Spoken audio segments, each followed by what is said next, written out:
Iya, Romo, apa benar ada bahasa roh? Bahasa roh, Loh, oke kita bantu Marcel. kayak Eh, bahasa yang memang aku nggak tahu artinya, tapi dia di Alkitab katanya ada. Tapi kalau aku perhatiin di Katolik enggak, karena nggak pernah sih aku dengar namanya roh. oke, Bentuknya oke. kayak hua, pokoknya Helga, nggak. Seperti laba-laba. Helga, Helga, Ah, eh, diterjemahkan Selesai. eh, golosa Romo bisa.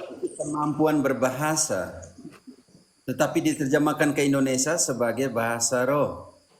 Tetapi ah, orang yang berbahasa roh ini harus ditentukan oleh gereja, tidak main tadi Mimpi. main caplok sendiri malam Roh Kudus bisik dan saya berbahasa roh. Tidak. tapi Ya, ada ya. karena contoh kecil ya. Yang berbahasa roh itu yang pertama karena engkau bertanya bahasa roh, makanya kita sentuh sedikit bahasa roh. 1 Korintus Siap, Pak. 1 Korintus bab 14 ayat 1 selanjutnya, yang pertama, orang harus miliki kasih. Pertama harus memiliki kasih standar. Yang pertama untuk yang berbahasa roh itu ya harus memiliki kasih. Oke. Kasih satu. Kejarlah kasih Belum itu. belum nanti belum nanti ini belum ini nanti kita belum ini standar pertama dari ayat pertama. Oke. Bentar aku tulis dulu. Bisa Atau tanggapi juga 1 Romo Korintus. ini. oh iya sebentar sebelum Bentar, Romo. masuk ke ayat silakan Pak Tes silakan Pak Tes dulu. Iya, jadi Pak Elga, saya 10 tahun itu bahasa roh saya sudah banyak lah ke level berapa. Cuma setelah pulang dari Yerusalem, ya untuk apa bahasa roh? Sebet, mohon maaf tadi ayat berapa tadi? Sebentar Elga kita kesaksian dulu Pak Tes sebentar saya kupas semua ayatnya. Oke. Angkot santai santai. Iya. Oke. Pak Tes dulu. Ya, Beri aku tahan dulu jangan dulu tertawa supaya nanti ya, Helga tidak Pak dengar. Elga ya kan. Ya, saya juga melihat itu ya. Ya, selama 10 tahun bahasa roh. Ah, Ya. Dan saya di karismatik militan, bukan cuma bahasanya. Ya, kewajiban juga yes ya. Dan kemudian di karismatik yang dalam gereja Katolik juga kan ada mereka itu bahasa roh ya. Cuma ah, ah. cuma pertanyaannya gini, untuk apa bahasa roh? Untuk apa esensinya? Untuk apa? Ya kalau aku Iya. nanyanya apa benar di Alkitab kita punya bahasa Iya. roh kata Enggak, Romo makanya ada. ini makanya sebelum Romo menanggapi, saya kan sharing ini ya. Hmm. Untuk apa bahasa roh? Untuk apa bahasa roh? Itu pertanyaan juga sama saya setelah pulang dari Yerusalem kan. Iya. Artinya Katolik ini kan sudah teruji ribuan tahun, 2000. Kalau sekarang 2025 tahunnya, itu juga yang ada di Yerusalem. Artinya itu sudah terbukti gitu ya, yang tidak ada ajaran Katolik itu nggak ada bahasa roh, ya, nggak ada bahasa roh. Walaupun di Alkitab itu kan ada bahasa roh ya. Ya. Kata Pak Tes, diterjemahkan ke Indonesia sebagai bahasa roh. Tetapi bahasa aslinya golosa artinya kemampuan berbahasa. Seperti ketika Roh Kudus turun hari Pentekostes, semua orang berbahasa menurut bahasa masing-masing dan orang di situ mengerti menurut bahasanya sendiri-sendiri. Ini juga namanya golosa, kemampuan berbahasa. Aha. Tetapi ketika mulai menerjemahkan itu sebagai bahasa roh, nah ini yang kita harus kembali kepada bahasa aslinya, oke? iya, betul. Saya bisa jelaskan atau bagaimana? Belum. Pak Tes, Silakan Romo, dijelaskan saya aja. izin jelaskan ya. Oh, Saya izin jelaskan. Jelaskan saja, Romo. Oke. Om Helga, Ah, kalau engkau mau tahu tentang bahasa roh, oke lah saya pakai terjemahan lain supaya jangan membingungkan kalian. Di dalam 1 Korintus, engkau catat baik-baik. 1 Korintus 14 ayat 1 selanjutnya itu omong tentang bahasa roh. Oke? oke. Oke, nanti engkau baca sendiri, tetapi kita mau baca 1 2 ayat. Oke, yang pertama, apa kata ayat 1? Kejarlah kasih itu dan usahakanlah dirimu memperoleh karunia-karunia roh, terutama karunia untuk bernubuat. Tahan. Kejarlah kasih dan usahakanlah memperoleh karunia-karunia roh, terutama karunia untuk bernubuat. Ya, Di Bernubuat sini apa tuh? karunia yang paling utama adalah karunia apa, Helga? Berbahasa roh atau bernubuat? Bernubuat. Bernubuat. Bernubuat karena ada di Tetapi, tulisannya. tetapi dia bilang begini, kejarlah kasih. Engkau harus sekarang harus mengerti apa itu kasih. Kita kembali lagi 2 bab sebelumnya. Maaf, kita kembali lagi 1 bab sebelumnya. Bab 13. siap. Bruder. Bab 13. Bab Bab 13. 13 ayat 1 diomong tentang apa? Oke. Sekalipun aku dapat berkata-kata dengan semua bahasa manusia dan bahasa malaikat, tetapi jikalau aku tidak mempunyai kasih, aku sama dengan gong yang berkumandang dan canang yang gemerincing. Konsentrasi ayat 2-nya, Helga. Sekalipun aku mempunyai karunia untuk bernubuat dan aku mengetahui segala rahasia dan memiliki seluruh pengetahuan, dan sekalipun aku memiliki iman yang sempurna untuk memindahkan gunung, tetapi jika aku tidak mempunyai kasih, aku sama sekali tidak berguna. Standar penting di sini, Helga, standar penting di sini di mana? Iman atau kasih? Kasih. Oke, karena itu dalam bab 14 tadi, nanti kita sentuh omong tentang bahasa roh, dia bilang kejarlah kasih. Apa yang harus kau kejarkan? Mulai ayat 4. Kasih ada 15 item. Miliki itu dulu.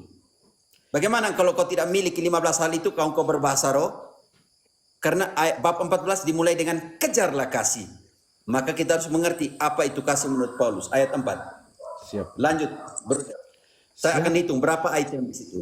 1. Siapa yang berkata-kata dengan bahasa roh?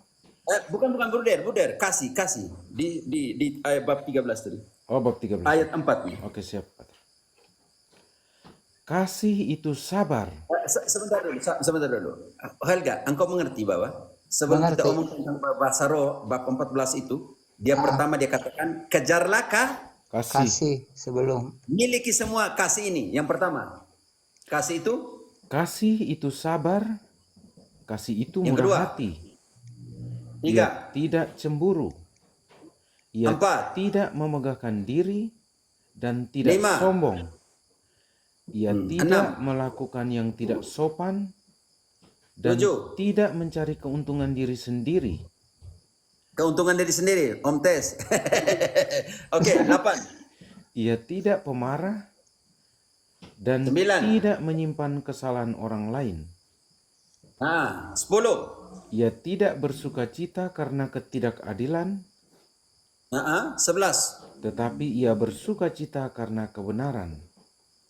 12. Ia menutupi segala sesuatu, 13. percaya segala sesuatu, 14. mengharapkan segala sesuatu, 15. sabar menanggung segala sesuatu.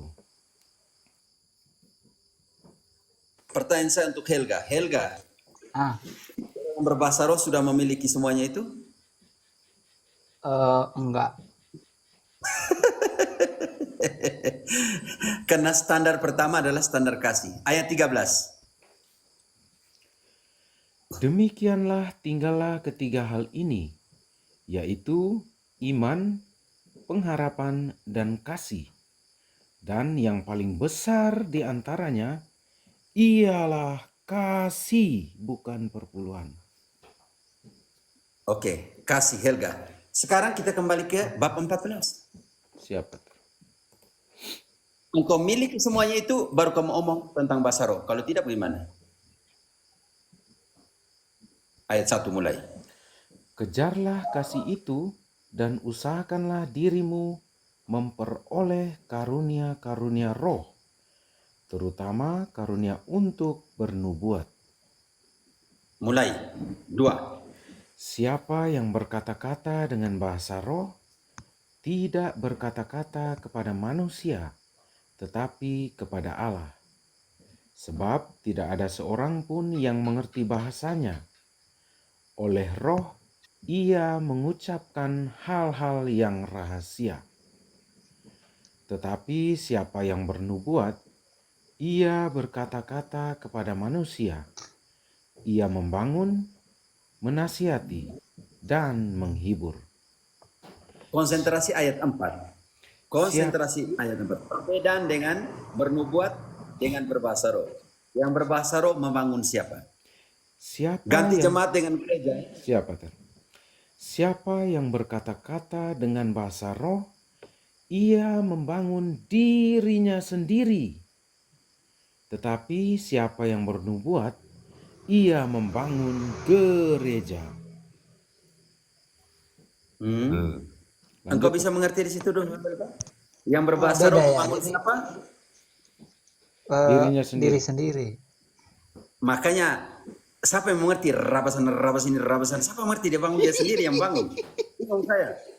Nanti sebentar kita buat contoh bagaimana orang berbahasa roh sendiri. Bagaimana maksudnya rabas ini rabas sana? Iya, kita tahu itu yang bilang bahasa roh itu raba-raba apa bisa dimulai. Oke, kita mau. Oke. Ayat 7. Langsung lompat ke ayat 7. Salam dari Rujak Manggarai, Pater. Romo cari bahasa lain, jangan rabas ini rabasan. Oke, ayat 7. Oh, ya, Siapa bukan tuh? rabas ini rabasan. Apa tuh? Saya tidak Sikiraba-raba itu. Sikiraba. Oh, sikiraba. Maaf, ayat 7. Ayat 7. Sama halnya dengan alat-alat yang tidak berjiwa, tetapi yang berbunyi, seperti seruling dan kecapi. Bagaimanakah orang dapat mengetahui lagu apakah yang dimainkan seruling atau kecapi, kalau keduanya tidak mengeluarkan bunyi yang berbeda? Ayat 9. Konsentrasi. Demikianlah juga kamu yang berkata-kata dengan bahasa roh. Jika kamu tidak mempergunakan kata-kata yang jelas, bagaimanakah orang dapat mengerti apa yang kamu katakan?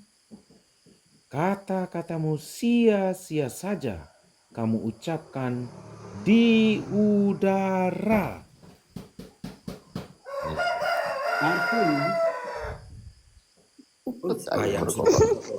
Jangan cuma itu Yesus ketika sebelum ayat berkok. Ya, oke. Ini penting ya, saudara dan saudariku yang terkasih. Ayat 11-nya. Siap, Pater. Tetapi jika aku tidak mengetahui arti bahasa itu, aku menjadi orang asing bagi dia yang mempergunakannya, dan dia orang asing bagiku. Karena itu penekanan di siapa yang bisa menafsirkannya. Iya. Kalau dia tidak bisa menafsirkan, mendingan tidak usah pakai menurut Paulus. Dan orang yang menafsirkan ini parah juga. Karena itu butuh siapa yang menentukan orang ini punya karunia ini atau orang ini punya karunia ini harus ditentukan oleh gereja. Kita loncat kembali ke 1 Korintus 12 ayat 28. Jadi untuk sampai ke 14 harus melalui gereja yang menentukan, yang ayat bab 13 punya standar kasih, dan yang ke-14 baru baru omong tentang bahasa roh. Walaupun golosa itu bukan bahasa roh ya, kemampuan berbahasa, berbicara dalam berbagai bahasa. Dan Paulus bilang, kalau kamu tidak tahu, tidak mengerti, kamu jadi orang asing bagi saya dan saya orang asing bagi kalian. Karena kamu pilih kata-kata yang saya tidak mengerti. Karena itu, Helga, harus gereja yang menentukan siapa yang berbahasa roh. Tidak main tadi malam mimpi Roh Kudus datang bisik, tahu besok sudah berbahasa roh. Raba, bagaimana? Kamu jangan buat aneh-aneh itu kan? Oke. Bab 12 ayat 28. Apa kata Paulus?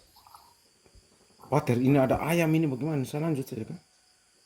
Lanjut sekian. Oke. Dia bilang itu banyak pengkhianat di sini. Dan Semuanya 3 kali. Sudah bilang 3 kali nih, banyak yang menyangkal nih ya. Oke, lanjut. Brother. Dan Allah telah menetapkan beberapa orang dalam gereja. Pertama sebagai rasul, kedua sebagai nabi, ketiga sebagai pengajar. Selanjutnya, mereka yang mendapat karunia untuk mengadakan mujizat, untuk menyembuhkan, untuk melayani, untuk memimpin, dan untuk berkata-kata dalam bahasa roh. Helga, Ah, siapa yang harus menentukan menurut gereja. ayat ini? Bukan main angkat diri sendiri, oke? Oh, Bisa mengerti Helga? mengerti karena di awal tadi juga udah dijelasin secara detail juga. Oke. Kalau yang main angkat sendiri itu hasilnya seperti Kisah 19 ayat 13 sampai 17. Contoh. Bruder, yang contoh kecil yang main angkat sendiri nih. Engkau baca dulu, Bruder. Engkau atau Christina atau terserah. Kristina saja ya, Pater. Bruder, kau baca supaya kami tahu. Christina, engkau mau baca Christina? Ada Alkitab Christina. Jangan kira sujang begini. Veronica. Oke, Marcel, engkau baca. Siapa, Yang main angkat sendiri nih, yang mau usir setan ini nih, mau usir roh jahat ini nih, yang main angkat sendiri nanti apa kata roh jahat nih? Bruder, engkau baca dulu. Oke, siap, Pater. Engkau baca dulu. Kau Juga punya ayat favorit. beberapa tukang jampi Yahudi yang berjalan keliling di negeri itu mencoba menyebut nama Tuhan Yesus, Yang berjalan keliling tuh, yang buat KKR di mana-mana tuh berjalan ke keliling tuh, sama mirip yang ini. Oke, lanjut. mencoba menyebut nama Tuhan Yesus atas mereka yang kerasukan roh jahat dengan berseru katanya, "Aku menyumpahi kamu demi nama Yesus yang diberitakan oleh Paulus." Mereka yang melakukan hal itu ialah 7 orang anak dari seorang imam kepala Yahudi yang bernama Banyak. Skewa. Banyak, 7 orang. Banyak, 7 orang. banyak orang. Oke, lanjut ayatnya. Tetapi roh jahat itu menjawab, "Yesus aku kenal, dan Paulus aku ketahui."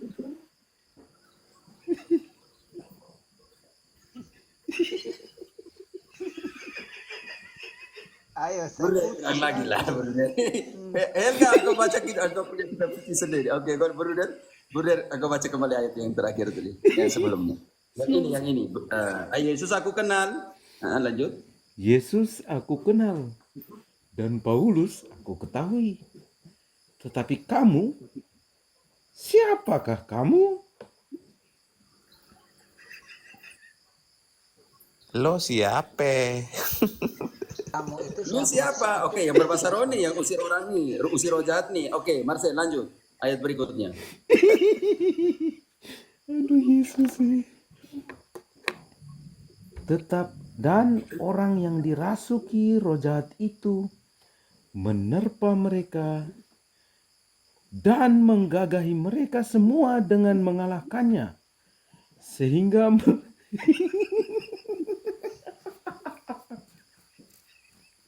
Lu tahu kata menggagahi kan dalam pemikiranmu, oke?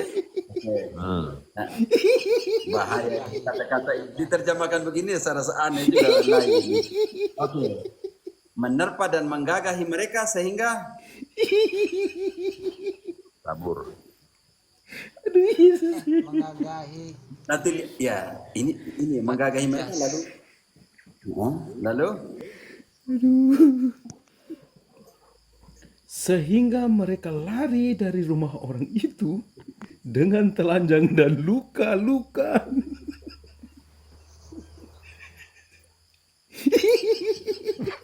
Diusir.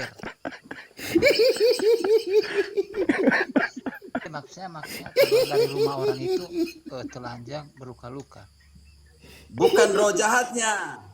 Anak yang 7 orang Tapi itu sampai orang mereka berusaha lu untuk gimana mengeluarkan roh jahat. ceritanya? Kenapa Romo? Kenapa mereka luka-luka? Gimana tuh? Iya, karena mereka tidak punya kuasa. Wah, gitu. Romo, jeda dulu Romo, udah kacau nih bruder Oh. nih. Jadi Tuhan marah sama mereka. Pates, jelaskan ayat dulu dong, Pates. Ke Helga. Gimana, Romo? Yang tadi itu, jelaskan. Helga bilang, maksudnya ini Helga, karena engkau berbuat sesuatu yang tidak mendapatkan otoritas, hasilnya seperti itu. Karena dia bilang, atas nama Yesus yang Paulus wartakan, keluarlah dari orang ini. Ternyata roh jahat tanya, kepada 7 orang yang mau keluarkan roh jahat itu dari orang itu, roh jahat itu tanya balik, Yesus aku kenal, Paulus aku kenal, tetapi kamu siapa? Tidak, makanya roh jahat tanya, roh jahat tidak kenal. Bayangkan roh jahat tidak kenal. Lalu roh jahat itu terhadap 7 orang ini, roh jahat itu menerpa dan menggagahi mereka. Mereka yang 7 orang ini lari terbirit-birit, telanjang dan terluka-luka. Bisa mengerti Helga? Makanya hati-hati dengan yang aneh-aneh itu, yang bilang bahasa roh, bukan itu aneh-aneh. Hati-hati. Jangan sampai roh jahat buat telanjang lagi, bahaya. Romo. Ya Pak Teh, silakan. Jadi selama 10 tahun ini kan bahasa roh saya itu masa sih orang kan gitu kan. Ingin divariasi lah ya kan. Masa itu Iya, ternyata bisa buat variasi ya Pak Teh. bisa. Iya kan? Jadi bahasa yang ini saya tidak tahu. Kita bisa buat variasi ya. ya karena pendetanya juga nggak mau bahasa orang bawa karena itu terlalu umum ya kan. Dia menjurus ke bahasa-bahasa yang agak gimana gitu ya. Oh iya, karabaya sekere, seperti itu kan. Nanti muncul kera-kera semua muncul semua, ini bahaya sekali nanti Pak. Jadi kayak gini, betul juga. Tadi kan ada ayat yang disampaikan Romo tadi. Jadi kalau ada orang berbicara berbahasa roh, orang yang mendengar itu kan dengan bahasanya sendiri. Artinya kalau saya suku A, orang yang berbahasa roh itu kan harus saya dengar dengan bahasa suku saya kan, seperti itu ya, Romo ya. Itu kan pengertiannya ya. Jadi itu karena dia pakai kata golosa dalam Yunani. Golosa artinya kemampuan berbahasa, kemampuan menggunakan berbagai bahasa. Contohnya Pak Tes bisa bahasa Inggris, bahasa Spanyol, bahasa apa? Ya itu kemampuan golosa, kemampuan seseorang yang bisa berbahasa dalam berbagai bahasa. Oke, yang mendengarnya kan harus mendengar dalam bahasa pendengarnya sendiri kan? Iya, dan harus mengerti. Harus mengerti kan? Nah, saya nggak mengerti yang dibahasakan dia kan bapaknya. Berarti parah lah kalau begitu. Memang sampai di situ parah sekali. Ya, makanya tadi saya pikir rabas sana rabas ini karena saya tidak mengerti. Karena saya dengar kata rabas saja. Kemudian juga ikut aliran yang kemarin itu selalu memaksa Roh Kudus harus ada Roh Kudus itu kan gitu. Paksa Roh Kudus sih, ini yang baru nih, paksa Roh Kudus ya. Iya, karena pendetanya bilang apa yang dibilang Roh Kudus katanya. Pater jangan tambah lagi aduh. Masih dengan Veronica sebenarnya. Coba dengar dulu ya kan. Ya. Jadi terkadang kita habis ibadah itu apa yang didapat katanya, apa yang dibilang Roh Kudus, ya, seperti itu dicek lagi kan gitu.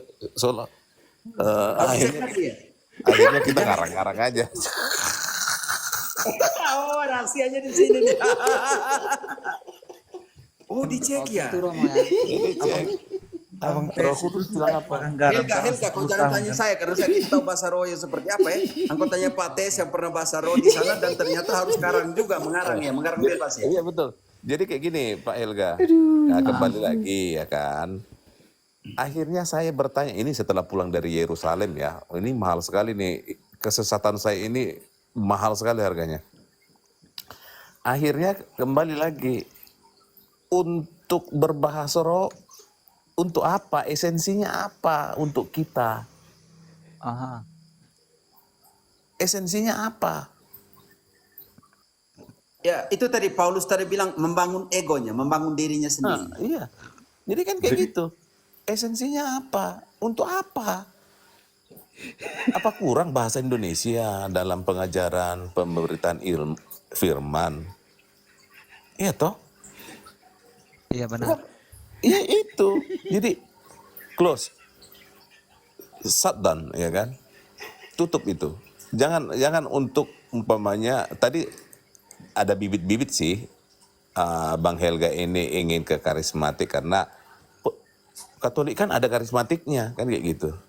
Ya kan Bukan arah ke sana. ingin mau ke situ, tapi aku tanya biar nggak bingung gitu loh, karena ada Iya. sebagian.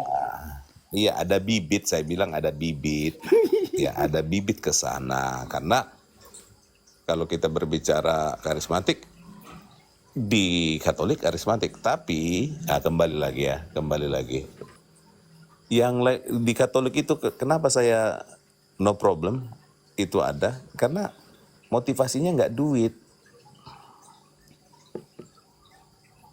Motivasi ini penting. Setelah dari Yerusalem, Romo, akhirnya saya mengeksplor lah apa itu Katolik. Yang pertama, Paus sebagai pemimpin tertinggi agama Katolik, dia juga sebagai kepala pemerintahan dan dia juga sebagai kepala negara. Ini sangat berbeda dengan pemimpin agama di manapun. Ya, kalau Paus berkunjung ke satu negara, dia diterima dengan acara kenegaraan. Itu sangat-sangat privilege. Yang kedua, motivasi para imam Katolik, ya, itu adalah panggilan. Artinya siap meninggalkan semua duniawi, meninggalkan orang tua, keluarga, ya, meninggalkan harta. Karena hidup selibat ini yang saya lihat juga akhirnya setelah pulang dari Yerusalem saya melihat bagaimana kehidupan para romo-romo ini. Jangankan romo, suster pun saya sangat apresiasi sekarang ini karena dia mengorbankan kehidupan yang secara jamak kita hidup berkeluarga kan. Nah ini selama 10 tahun kehidupan romo ini, kehidupan imam Katolik ini adalah kehidupan yang tidak. Sebentar. Di bawah ada Romo juga ya. Ada Romo Moselaki Borneo. Romo kalau mau, kita belum teman, kalau mau naik nanti minta ya. Oke. Silakan lanjut Pates. Iya, jadi Moselaki Borneo itu Romo, kami dari sama-sama kecamatan hampir berdekatan. Oke, lanjut. Oke. Jadi kehidupan imam Katolik ini selama 10 tahun adalah kehidupan yang tidak alkitabiah. Itu yang saya dapatkan kan kayak gitu. Karena ada firman bilang beranak cuculah dan bertambah banyaklah kan kayak gitu, bahwa kodratnya manusia ini beranak cucu kan kayak seperti itu. Jadi selama 10 tahun itu seperti itu. Nah, kembali lagi, imam Katolik adalah imam yang mengorbankan dirinya ya untuk mengikuti Kristus. Tapi pemimpin agama yang lain ini dalam benak saya, pastor ya, dalam benak saya untuk sekarang ini itu adalah pekerjaan. Karena dia harus menghidupi anak istrinya, ya, menghidupi kebutuhannya, dia memikirkan bagaimana beli rumah, bagaimana beli kendaraan. Akhirnya saya melihat perbedaan itu gitu loh. Ya. Kemudian di gereja Katolik kita dikembalikan kepada bagaimana kasih ibu, bagaimana cintanya atau penghormatan Yesus Kristus kepada Bunda Maria yang kalau di luar Katolik itu dihilangkan, ditutupi. Ya. Jadi ini beberapa yang bisa saya saring lagi, saya eksplor lagi tentang ajaran Katolik sehingga saya sangat-sangat bangga sekarang ini menjadi seorang Katolik kembali. Ya, Bang Helga, ya kembali lagi. Wah, kembali lagi kan, bapaknya tadi, oh gimana bahasa roh? Saya nggak pengen gitu loh. Akhirnya saya memakai nalar saya, Pastor Romo. Ya ngapain Oh saya ya. bahasa roh? Oh, setelah itu, setelah contohnya sebuah kebaktian KKR gitu, itu pendeta tanya lagi, bahasa roh Kudus ngomong tentang apa ya? Lalu Iya. Pak Tes harus pakai logika pribadi sudahlah, ngarang-ngarang cerita kan? Garang-garang cerita. Ada saya lihat api, ya kan? Aduh, itulah pokoknya. Ini mengingat kisah-kisah saya selama 10 tahun ya. Maaf, ini yang Cukup makan garam Pak Tes kalau 10 tahun. jawaban ini sebelumnya dari ini ya, dari saudara kita ya, bungsu. Saya. Oh bukan Helga, saya. gimana? Jadi perjalanan imam saya, Bang Helga, saya lahir besar dari Katolik.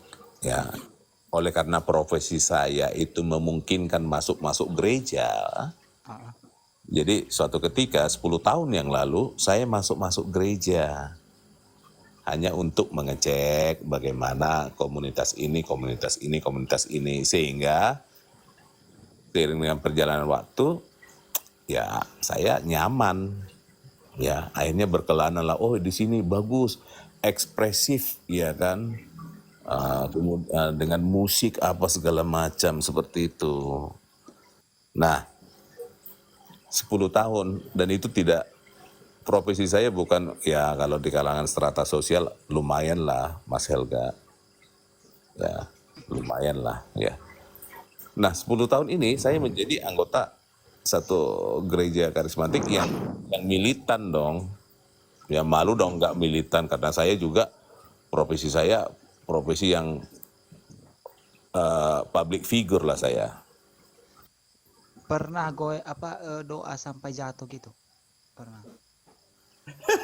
Helga. Helga. Saya nggak pernah. Silakan Pak Tes. Oke.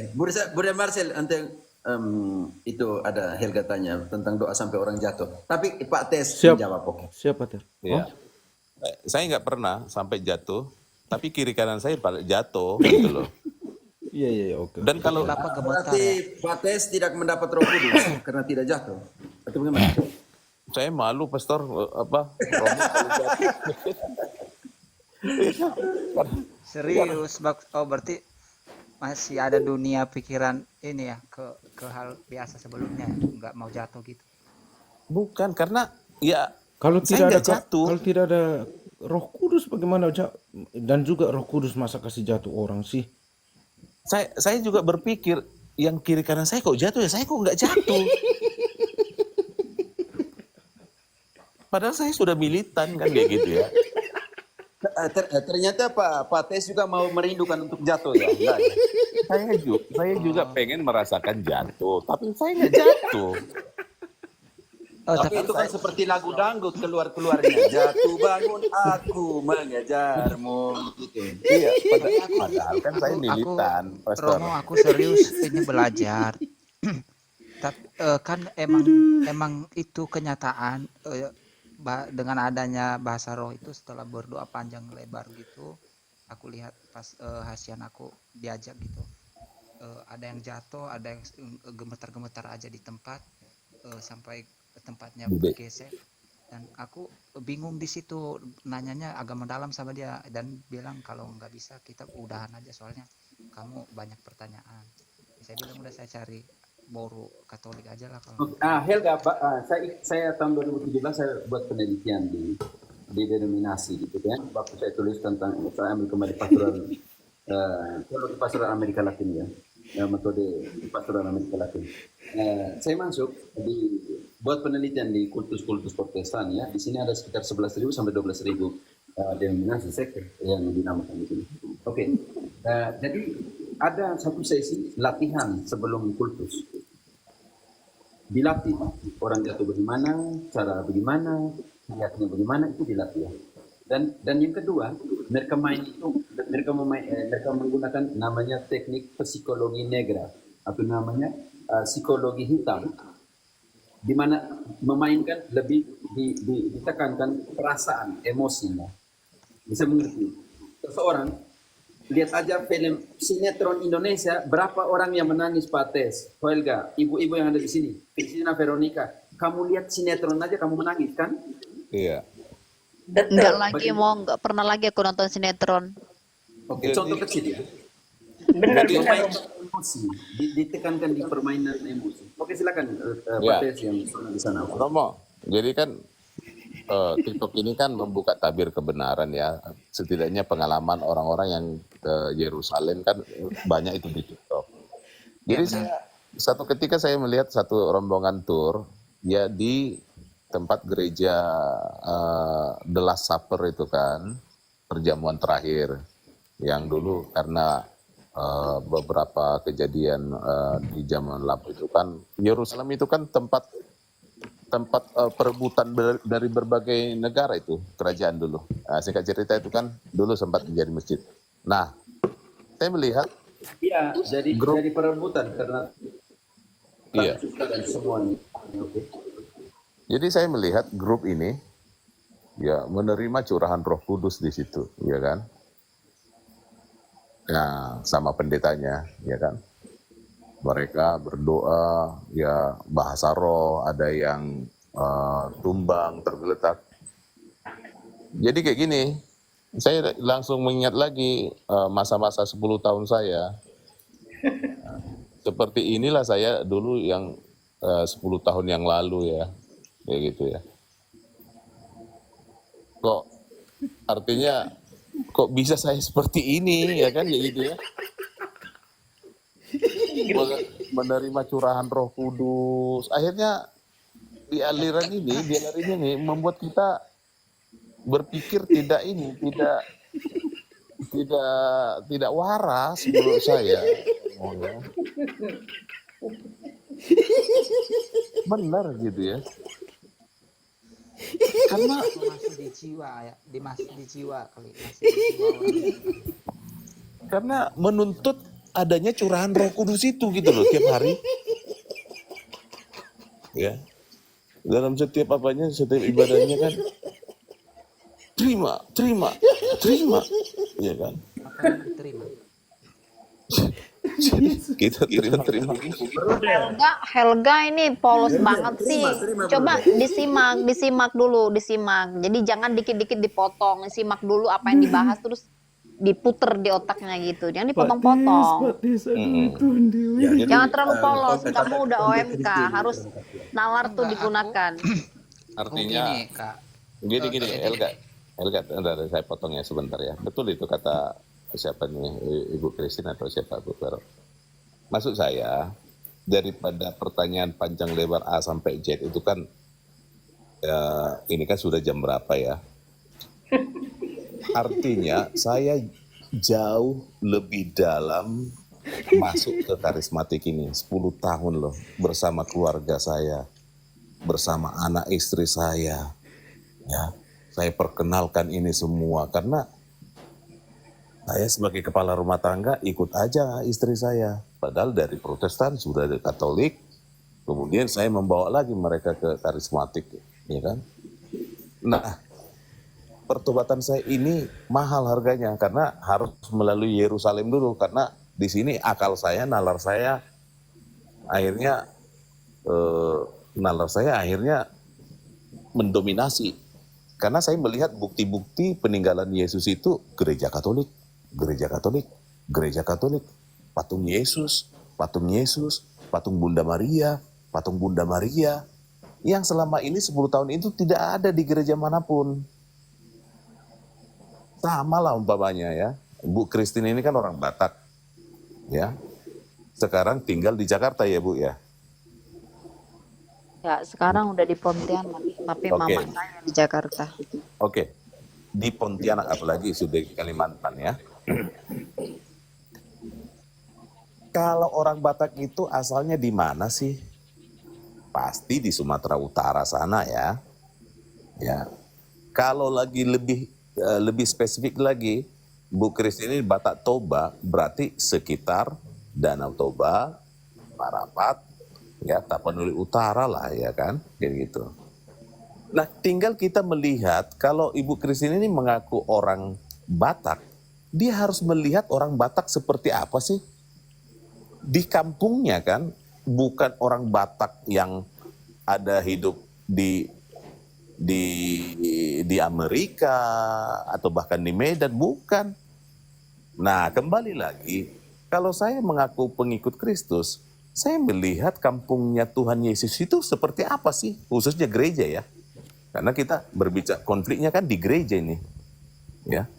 Ternyata gereja yang ada di sana itu gereja yang ada patung Tuhan Yesus. Ada patung Bunda Maria, dijaga para pastor, dijaga para suster. Jadi akhirnya saya pulang dari Yerusalem itu mengambil suatu kesimpulan, firman Tuhan yang diajarkan di luar gereja Katolik bukanlah sesuai dengan Kristen yang ada di Yerusalem, di Tanah Suci. Itu pemahaman saya. Jadi saya nggak mau lagi mendengar-dengar apa ya, bukannya kita tidak mengimani firman Tuhan gitu loh. Yang mengatakan itu siapa? Iya kan? Sehingga saya kembali lagi firman Tuhan yang disampaikan oleh pastor.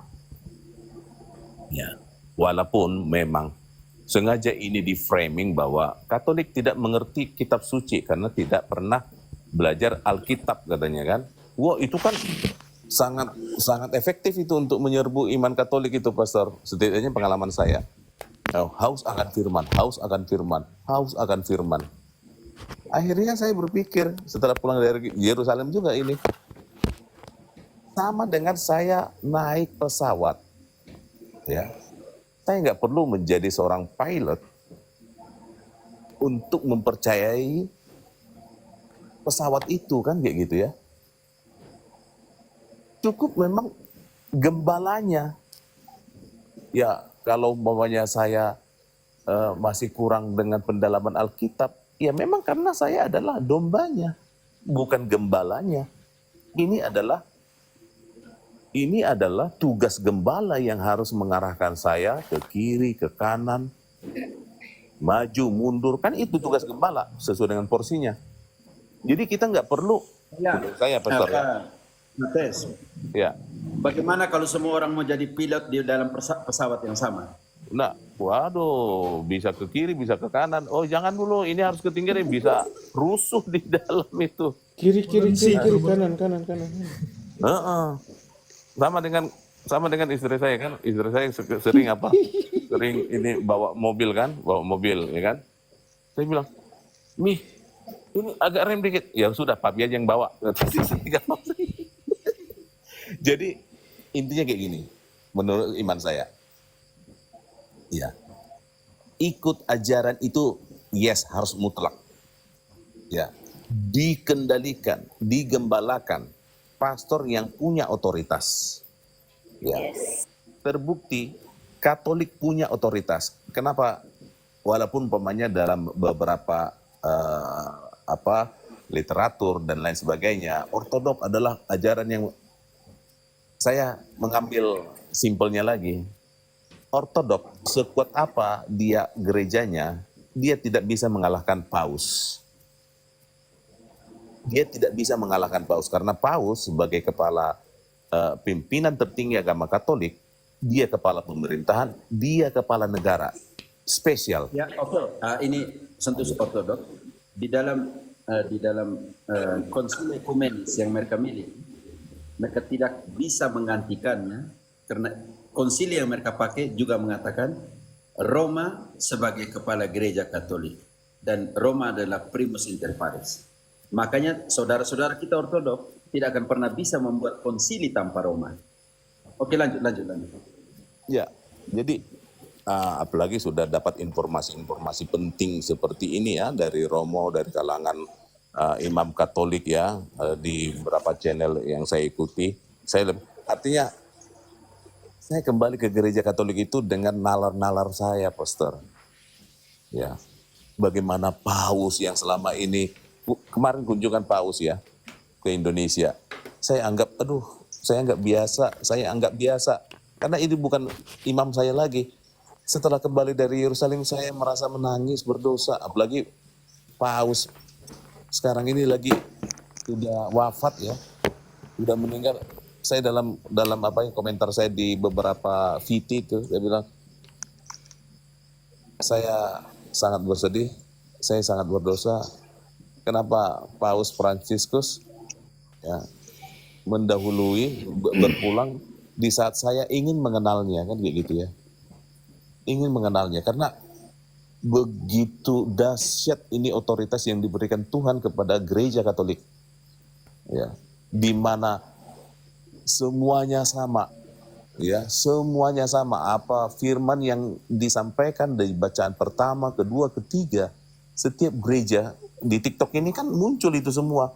Bawahnya paroki Santo Antonius di Medan sana, kemudian paroki yang ada di Cililitan, di Pacitan sana, sama semua. Jadi pengajaran yang sama, ya, dalam wadah yang sama, tidak terpecah belah. Kan itu begitu luar biasanya, ya, Katolik. Begitu, Romo. Oke, teman-teman silakan, ada yang mau tambahkan silakan. Izin, Romo, izin. Satu aja nanti saya langsung turun. Ya, monggo silakan. Helga nih kayaknya masih polos ya. Mungkin dia nggak terlalu paham kata-kata atau banyaknya kata-kata gitu ya. Saya saranin mungkin Mas Helga itu ke roomnya Om Elang, lihat video-video di sana tuh. Mungkin dengan visual itu lebih mudah mengertinya nanti. Nanti bisa main lagi ke Romo, nanya lagi gitu. Karena saya tangkap sepertinya Mas Helga masih polos sekali gitu. Di Om Elang itu dia suka putar video terkait yang tadi ditanya-tanyakan itu. Nah, nanti mungkin dengan visual itu lebih mudah dimengerti begitu. Terima kasih.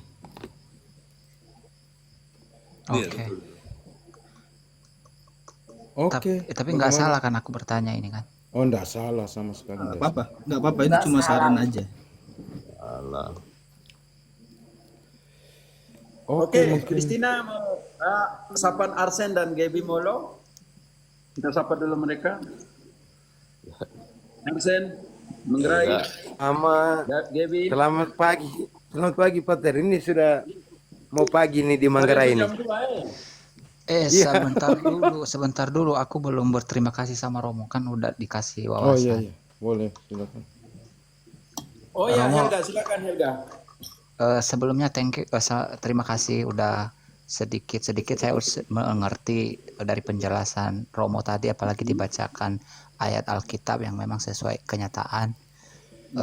Saya sangat mengerti di bahasa roh, bahwasanya sia-sia kalau nggak ada kasih, dan 7 orang untuk tadi salah satunya tidak ini karena tidak mengerti orang, ya kan?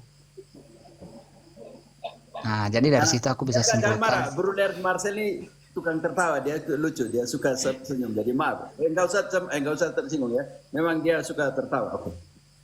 Jadi sehingga aku simpulkan sesuai isi Alkitab, berarti lebih profesional yang saya pelajari selama ini dari saya lahir. Oke, yang lebih penting dari semua, jangan fokuskan imanmu di bahasa roh ya. Bahasa roh itu satu dari karunia, tetapi harus ditetapkan oleh gereja menurut 1 Korintus 12 ayat 8 tadi. Dan yang paling penting dalam perjalananmu adalah nasihatnya Paulus kepada Timoteus. Ini paling penting. Nasihat pertama, hati-hati dengan doktrin, karena doktrin itu menyelamatkan. 1 Timoteus 4 ayat 16. Hati-hati dengan doktrin. Ya, Helga, yang diajarkan kepada kamu. Lihat, doktrin mana yang menyelamatkan. Ini namanya keselamatan doktrinal. Mereka mati hanya iman. Hati-hati. Paulus bilang, doktrin menyelamatkan. Apa yang kamu ajarkan bisa menyelamatkan orang dan menyelamatkan kamu sendiri. Oke. 1 Timoteus 4 ayat 16. Awasilah dirimu sendiri dan awasilah ajaranmu. Bertekunlah dalam semuanya itu, karena dengan berbuat demikian, engkau akan menyelamatkan dirimu dan semua orang yang mendengarkan engkau. Helga, hati-hati dengan ajaran. Hati-hati dengan doktrin yang diajarkan kepada kamu. Karena itu bisa menyelamatkan kamu atau tidak. Kenapa? Karena iman tumbuh dari pendengaran. Kalau mendengarkan sesuatu yang salah dan kamu percaya itu, maka imanmu akan menyelamatkan kamu atau tidak. Itu nanti kamu harus perhatikan. Yang kedua, ikutilah nasihat Paulus. Ada 7 hal dia nasihat kepada uskup muda Timoteus ini. 2 Timoteus 3 ayat 10. Apa yang harus kita ikuti? Siap. Tetapi engkau telah mengikuti ajaranku, cara hidupku, pendirianku, imanku, kesabaranku, kasihku, dan ketekunanku. Di sini Paulus tidak bilang kamu harus ikut saya punya bahasa roh, tidak toh? Tidak, Pater.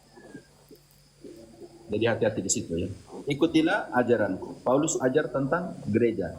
Ada berapa gereja yang diajarkan oleh Paulus? 1. Paulus mengajarkan tentang ekaristi. Ada berapa ekaristi yang dirayakan? Simbol atau benar-benar?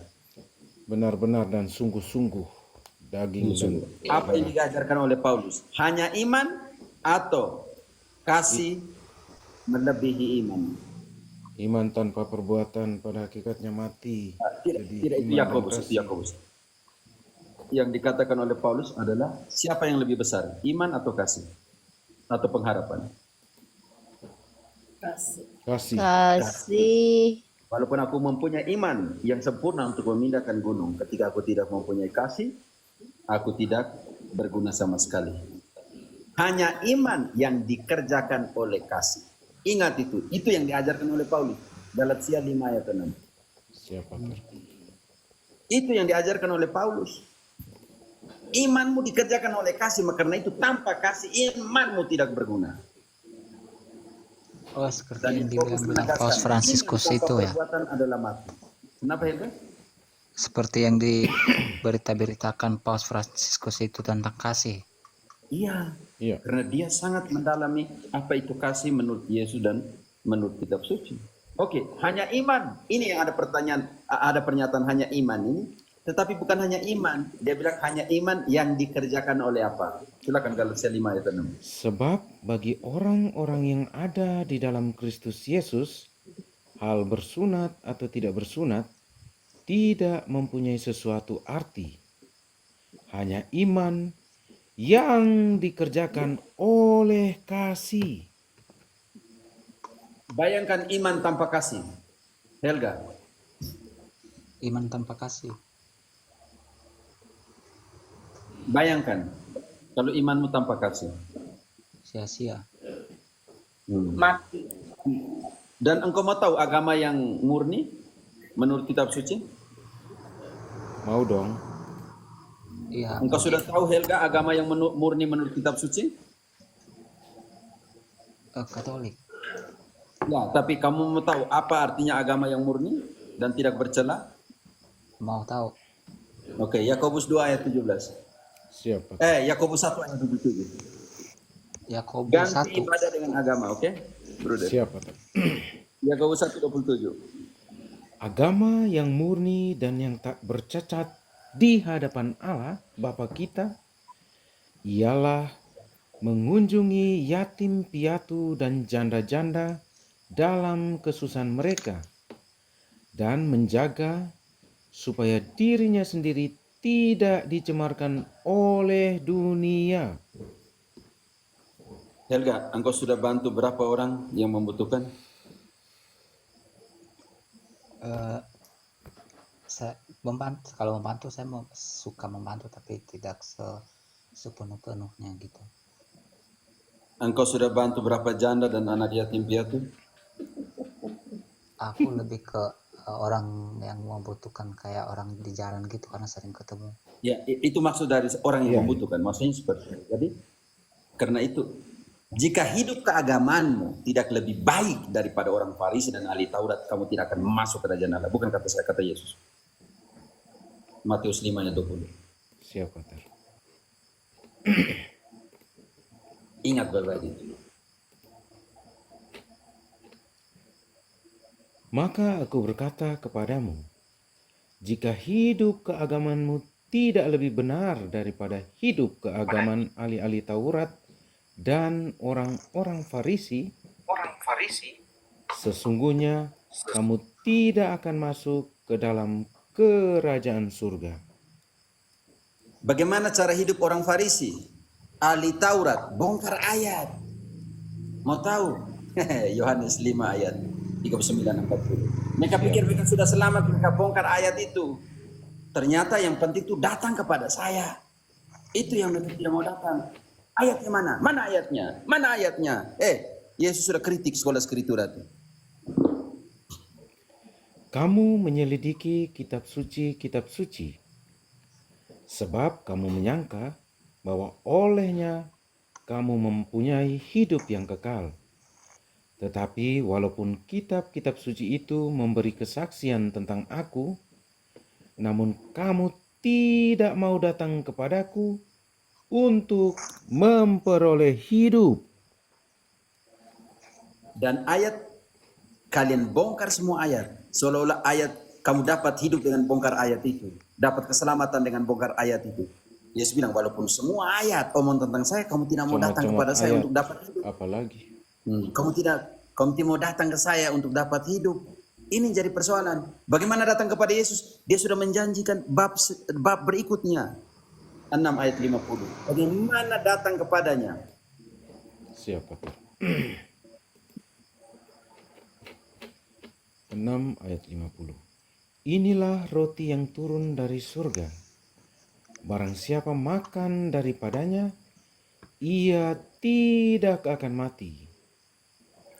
Akulah roti hidup yang telah turun dari surga. Jikalau seorang makan dari roti ini, ia akan hidup selama-lamanya. Dan roti yang kuberikan itu ialah dagingku yang akan Tahan dulu. kuberikan. Dan roti yang kuberikan adalah dagingku. Ayat 55. Siap, Pater.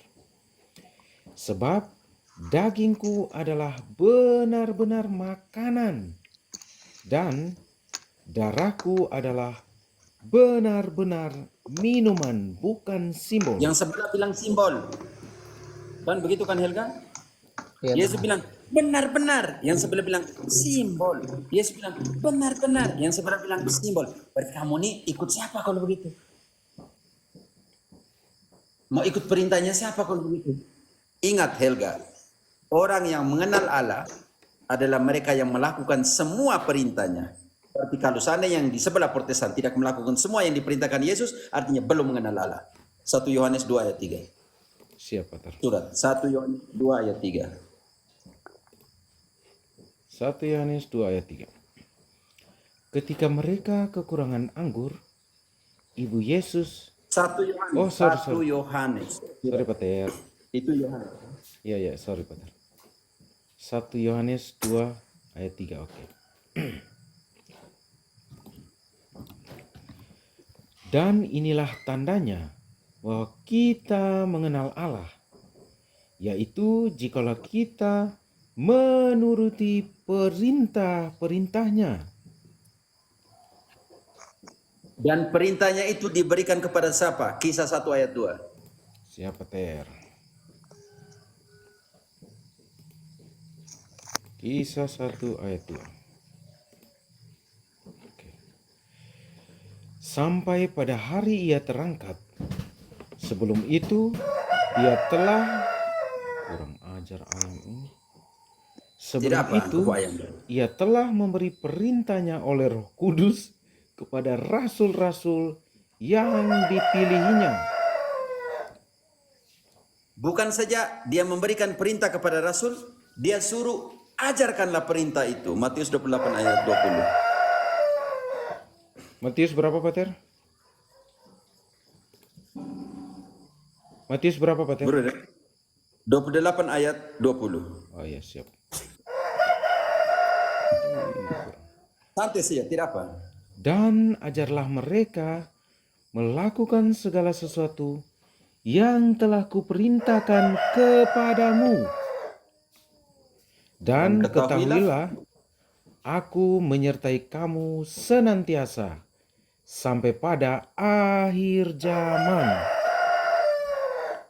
Dia bukan hanya beri perintah kepada para rasul, tetapi dia suruh ajarkan perintah. Perintahnya. Karena itu, disposisi orang Kristen yang sejati, Katolik yang sejati adalah bertekun di dalam pengajaran para rasul. Kenapa? Karena ini adalah tanda orang yang mengenal Allah, melakukan semua perintahnya. Tetapi bagaimana kita tahu bahwa itu perintah dari Yesus? Ya sudah, dia berikan kepada para rasul. Para rasul dia suruh untuk ajarkan semua perintahnya, dan aku akan menyertai kamu sampai akhir dunia. Maka yang harus dibuat oleh kita semua adalah apa? Kisah 2 ayat 42. Bertekun dalam apa? Siapa, Pater? Mereka bertekun dalam pengajaran rasul-rasul dan dalam persekutuan. Dan mereka selalu berkumpul untuk memecah-mecahkan roti dan berdoa. Ekaristi. Sakramen. Bertekun dalam pengajaran para rasul. Pertanyaan bagi denominasi. Bagaimana kamu mengatakan bertekun di dalam pengajaran para rasul, sedangkan para rasul itu kamu tidak terima, Petrus kamu tidak terima?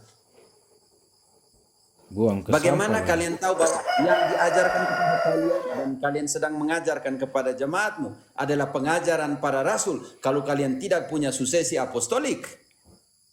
Bagaimana tahu bahwa di situ ada bertekun di dalam setia, bertekun di dalam pengajaran para rasul, kalau di sana tidak ada suksesi apostolik?